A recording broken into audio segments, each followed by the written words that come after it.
Hey, 7th graders, Mr. Allard again with one of your flip lessons. Today we're going to be working on Road to Revolution 2. So we're talking about events that have kind of come up that have started to trigger conflict between the colonies and the Americans. So what we're going to be doing is we're going to be doing our notes. Wherever you see a blank spot, you're going to match it up with a dotted line. Again, if you get kind of confuzzled on which box you're in, just hit the pause button, figure out where you are, press play again, and go on, answer the questions on that puzzle as you go through. All right, here we go. Get down low. Oop, don't want to cover that up. I'll try to go in the middle here. All right, so the Stamp Act is probably one of the biggest, I don't want to say biggest, the most important acts in terms of producing tension between the Americans and the English. Again, this is an act passed by Parliament, no colonial vote. This is a tax on all paper products. Now, that may not seem like a big deal to us because you may not see like a whole lot of paper products being used on a day-to-day basis. I would say the impact for Americans today is, let's say that there was a tax placed on using social media. So every time you made a text, every time you did a Snapchat, every time you sent an email, every time you sent, I don't know, a tweet, every time you logged into Facebook, sent a message, whatever, you got a 1-cent tax. That is going to impact a lot of people, and that's what paper was like for people in 1765. Everybody was using it for every aspect, from writing letters to business people keeping track of where it was going, things like that. One thing that was not taxed, money was not taxed because there wasn't a lot of paper money during this time period. So you may see cards, newspapers, legal papers, ledger books, things like that, printed books would all receive a tax. The reason it was called the Stamp Act is because when you paid your tax, you'd get a stamp on it, one of the 3 taxes up there in the corner, the kind of elegant looking halfpenny, things like that.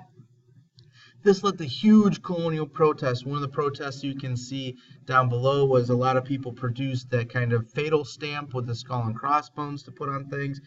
Again, this tax wasn't overwhelming, like it wasn't costing people too much money, but it was that idea that we're still going to do this. We're still going to have that no taxation without representation. The act was wound up getting repealed after all the protests in 1766. The Quartering Act wasn't a tax or anything like that, but it was, again, another act. So instead of no tax without representation, this was kind of a past act without representation. No real cool rhyming scheme there. But no colonial representative in the Parliament to work on this.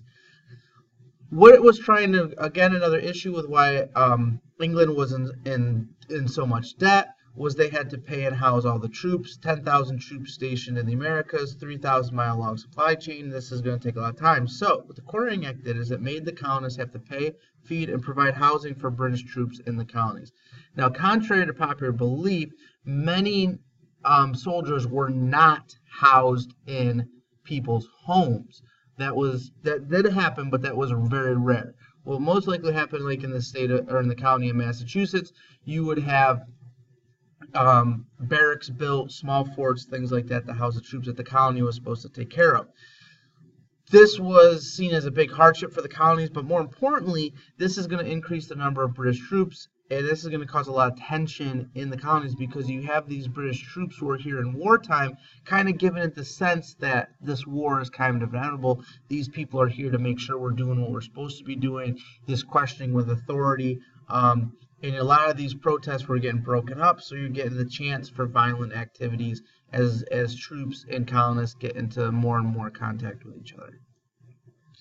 The Towson Act is passed. Again, this is another... went too far. This is another attempt by the British Parliament to create a tax to try to make some revenue to pay back their debts. Again, no colonial representation in the Parliament, so this is another case of taxation without representation. This is a tax on imported goods. So I see the hands going up in the air. Mr. Allard, what's an imported good? An imported good is a good that is brought into the country, all right? And that's kind of our import-export dance. Imports are brought into the country. Our exports are pushed out, or these are the things we send. These are the things we make and send to other countries. These are the things we buy from other countries. Imports, all right? Which may not seem like a big deal. All right, so we just make stuff. Remember, what economic policy was Britain using with the colonies? That's right, the policy of mercantilism. So the colonies could not make their own products. They had to import everything from Britain. So this was basically a tax on every good that people bought. If you thought the Stamp Act was kind of bad, this is a tax on everything, not just paper products. Anything that was imported, tea, paint, glass, finished products, furniture, anything that was brought in from Britain. This led to what we called boycotts. The colonists began to boycott goods from England. They began to illegally smuggle goods from other countries like the Netherlands and Spain and France. And basically, Parliament in England was losing money because so much smuggling and boycotting was happening. They repealed the tax by 1770 on everything except for tea. They keep a tax on tea. More about that a little bit later. Boston Massacre. This isn't a tax, this is a violent act.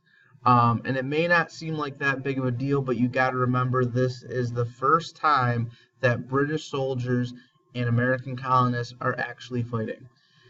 Due to protests, more British soldiers are being spread throughout the colonies. In Boston, Massachusetts is a particular hot spot for this kind of protest boycott activity.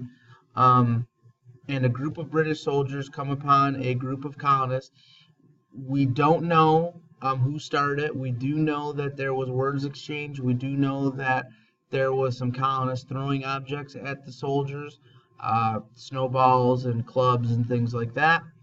What we do know is at some point Britain fired on the colonists. We don't know. Some people say that it was a directive from the British soldiers. Some people say that it was a directive from somebody in the crowd yelling fire. They fired on the crowd, killing 6 colonists. The British soldiers are put on trial. They're found innocent for murder.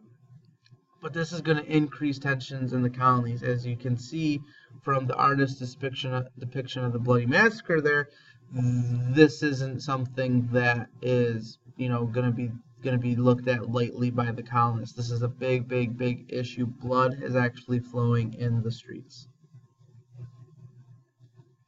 The Boston Tea Party, we talked about that. Went too far. We talked about that issue with the tea.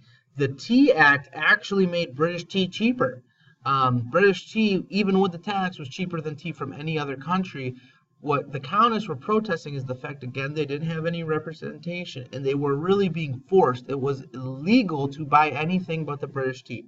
So, England, the British Parliament gave a monopoly to the Dutch East India, or the British East India Company, not the Dutch East India Company, which is a company from Britain that made tea. They bring a boatload of tea into Boston Harbor to sell. The colonists dress up as natives, get on the ship at night, and dump over 342 chests of tea into the Boston Harbor, making them unsellable. In today's money, this is millions of dollars worth of damage. This is a huge violent act. All right? And big, massive protests, which is going to lead to huge issues. But again, why did the Boston Tea Party happen? Because of the Tea Act. They were protesting the fact that they could not buy tea that they chose. And kind of one of the big, we're going to talk about some other issues here, but kind of the big straw that really changed how things are is going to be what the colonists are going to call the Intolerable Acts. Britain is going to call the Coercive Acts. What the Intolerable Acts, what the Coercive Acts did is this is going to be Britain's response to the Boston Tea Party. The Parliament has had enough at this point. They've tried to create taxes. In their opinion, they've tried to be fair in this approach and have been met with issues every time they've tried to do something. So the Intolerable Act really did 5 things. Number 1, it's going to close the Boston Harbor, which is a